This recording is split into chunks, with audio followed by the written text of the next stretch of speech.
So ఇవన్నీ అంటే వాళ్ళు చేసినంత మాత్రం నేను తిట్టుండకూడదు. ఖచ్చితంగా ఈయన ఏందంటే దానికి సంబంధించి పోరాడున్నారు తప్ప నిజానికి ఇతను తెలుగు సినిమాలో టాప్ 5లో ఉన్న రైటర్స్‌లో ఒకడు.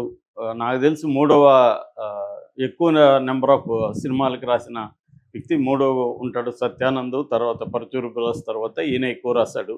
తర్వాత డైరెక్ట్ చేశాడు కొన్ని సినిమాలు. మంచి యాక్టరు. ఇవన్నీ ఉండి అనవసరంగా అతను తన లైఫ్‌ని రూయిన్ చేసుకున్నాడు. దాదాపు 100 కోట్ల పైన ఆస్తి ఉంది. పిల్లలు బాగా చదువుకున్నారు. అన్నీ బాగుండి అతను ఒక నోటి దూల వల్ల ఈ స్థితి తెచ్చుకున్నాడు. నిజానికి అతను ఆ స్థాయిలో మాట్లాడాల్సిన అవసరం లేదు. ఇప్పుడేమో వాంగ్మూలంలో సజ్జలు చెప్పేటేనే మాట్లాడాను. సజ్జలు చెప్తే మన బుద్ధి ఏమైంది? సో సజ్జలు బూతులు తిట్టమంటే మనం ఎవరినంటే వాళ్ళని తిట్టచ్చా? సో అది రాంగు. సబ్జెక్టు మాట్లాడాలి, అవతల వ్యక్తుల్ని రాజకీయంగా విమర్శించాలి కానీ పర్సనల్గా వెళ్ళిపోయి అతనిజంగా మాట్లాడడం కరెక్ట్ కాదు ఫస్ట్. కానీ అలాంటి వాళ్ళే తెలుగుదేశంలో లేరా, జనసేనలో లేరా అంటే ఉన్నారు. ఉన్నప్పుడు ఏమవుతుంది? అందుకనే ఎవరికి ఇక్కడ మోరల్ గ్రౌండ్ లేదు. ఇప్పుడు పోసానిని విమర్శించే మోరల్ గ్రౌండు తెలుగుదేశం వాళ్ళకి లేదు, జనసేన వాళ్ళకి లేదు. జనసేనని తెలుగుదేశంలో విమర్శించే మోరల్ గ్రౌండ్ కావచ్చు, పోసానిని అరెస్ట్ చేయడం కరెక్ట్ కాదనే మోరల్ గ్రౌండ్ కావచ్చు, జగన్కి కానీ వాళ్ళ కూటమి పార్టీలో జగన్ అండుకోకు కానీ ఎవరికి లేదు. ఎందుకంటే జగన్ అండ్ బ్యాచే కదా వీళ్ళ దగ్గర ఇవన్నీ మాట్లాడిచ్చింది.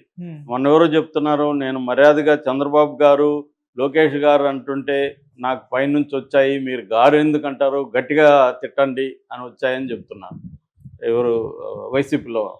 అంటే అలాగా భయంకరంగా పర్సనల్ లెవెల్లో అటాక్ చేయించింది ఎవరు? జగనే కదా. జగన్ కావచ్చు, ఎవరైనా వైసీపీ నాయకులు. సో అట్లాగే తెలుగుదేశం నుంచి కూడా అట్లాగే అటాక్ చేశారు. ఇప్పుడున్న స్పీకర్, డిప్యూటీ స్పీకర్ కూడా జగన్ని ఎలా మాట్లాడారో మనం అప్పుడు చూసాం. ఇప్పుడు కూడా వీడియోలు ఉన్నాయి. అంటే వీడియోలు ఉన్న కాలంలోనే ఇలా రెచ్చిపోయి మాట్లాడుతున్నారు.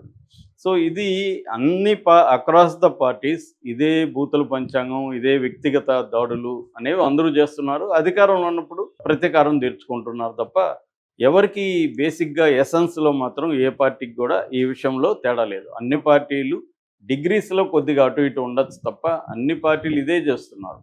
ఇదే పర్సనల్ అటాక్స్ చేస్తున్నారు. సోషల్ మీడియానే కాదు, మెయిన్ స్ట్రీమ్ మీడియాలో కూడా కూర్చొని పెట్టి ఇలాగే చేస్తున్నారు, వాళ్ళ దగ్గర మాట్లాడిస్తున్నారు.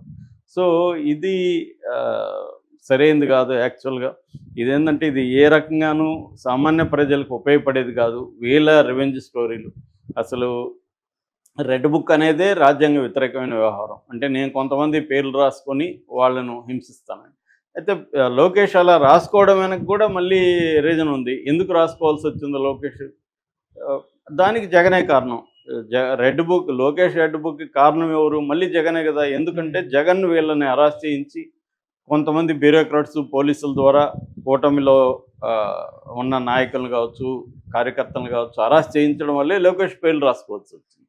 ఇప్పుడు కనీసం లోకేష్ కానీ వీళ్ళు కానీ మేము జగన్ లాగా చెయ్యం, మేము డిఫరెంట్గా చేస్తాం అని కానీ నిరూపించగలిగితే ఇక్కడికి ఫుల్ స్టాప్ పెట్టచ్చు. కానీ వీళ్ళు మేము ఇంకా ఎక్కువ చేస్తాం, మేము ఇంకా ఘోరంగా చేస్తాం అని వీళ్ళు డిసైడ్ అయ్యి చేస్తుంటే జగన్ ఇంకా ఎక్కువ చేస్తాడు కదా మళ్ళీ.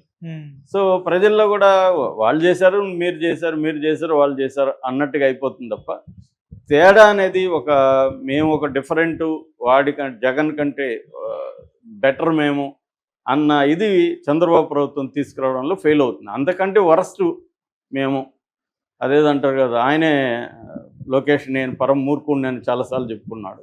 జగన్ కూడా ఎవరు మూర్ఖుడు కాదు, నువ్వు మూర్ఖుడైతే అతను మూర్ఖుడు స్క్వేర్.